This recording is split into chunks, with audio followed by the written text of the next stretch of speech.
Okay, so as you guys can see here, this is a coolant reservoir. It's leaking badly, and I understand some of us are on a budget. Some of us can afford to purchase that item right now. We either gotta buy tires or fix this or fix that on the truck.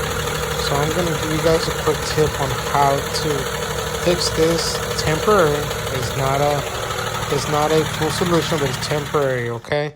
The best thing you can do is go out and buy this right here.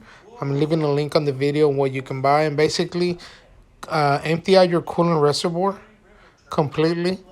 Let it dry up, and then from the outside begin to apply this. The instructions are in the rear. It's pretty simple. It's not that complicated, and let the sun burn it down. They also have another type that you can use. It's also basically this stuff right here. You can sand it, you can drill it, you can do all kind of stuff to it, and this can literally save you thousands of dollars if you know how to apply it to your truck. But I'll leave the link on here, and best of luck, guys, and get that coolant fix.